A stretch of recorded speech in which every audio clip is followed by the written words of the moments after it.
I had no intentions of joining the military. Total military service was 38 years, and I served as a warrant officer for 18 years.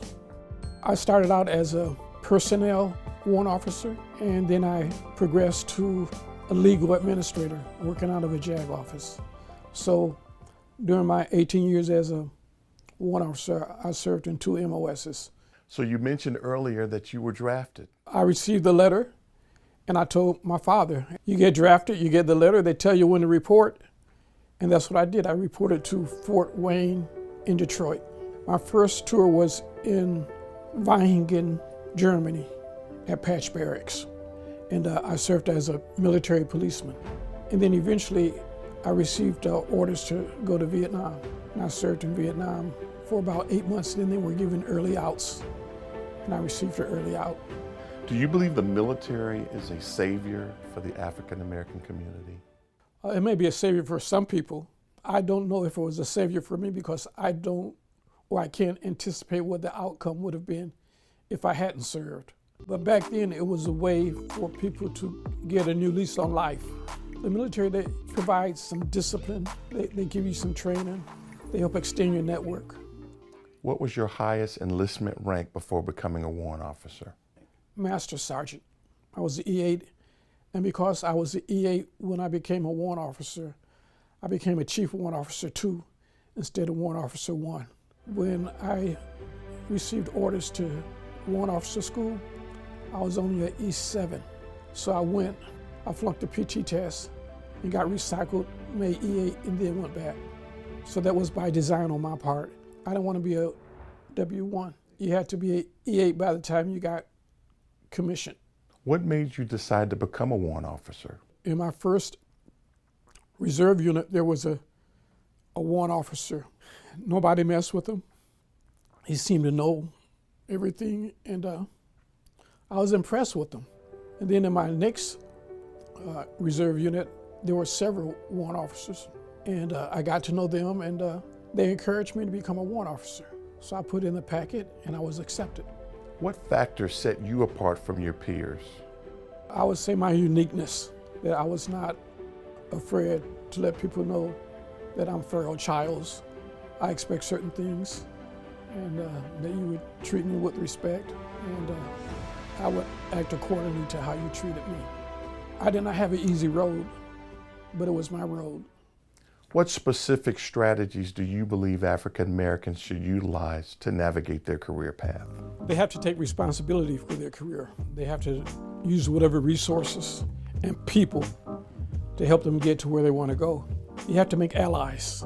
In my career, I had made such a wide number of associations that people would say, oh, he's all right, he's a good guy, and would speak up for me. And those endorsements made a big difference for me.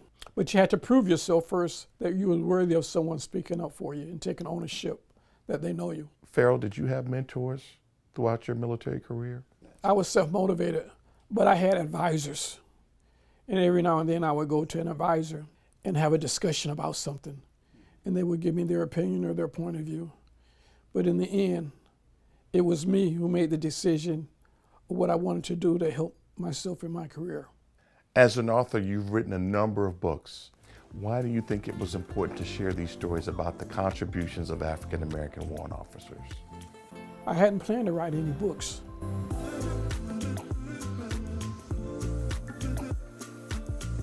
The first book I wrote was called African American Warrant Officers in Service to Our Country. But I was in Hawaii, and I was at Pearl Harbor in their gift shop, and I ran across a book called The Golden 13.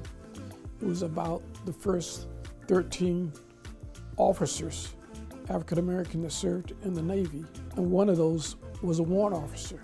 So I said, aha, that's the first one in the Navy, so let me do some more research.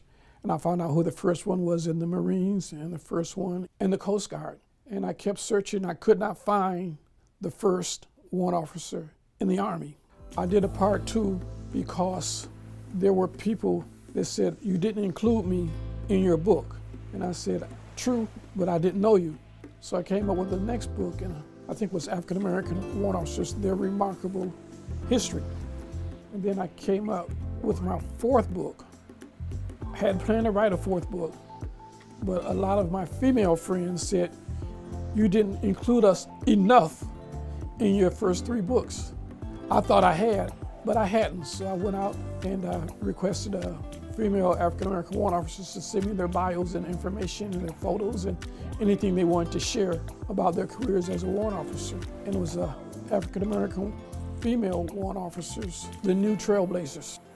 The women that I wrote about, they're happy because they have something to share with their families. It helps add to their legacy. They were proud that someone would write about them in their career. Didn't start out as a writer, especially about the military, but that's where I ended up. So that's who I am now. You want to become a warrant officer, apply and get accepted. And as they say, be the best warrant officer that you can be. No more than the next person. Study hard, work hard, make a difference. You just have to establish a good reputation. You have to go a step further by doing something that's not being done by other folks. You got to care about yourself. You have to care about the people around you. And if you take care of yourself and you take care of people, good things will happen. We don't get our share of stories.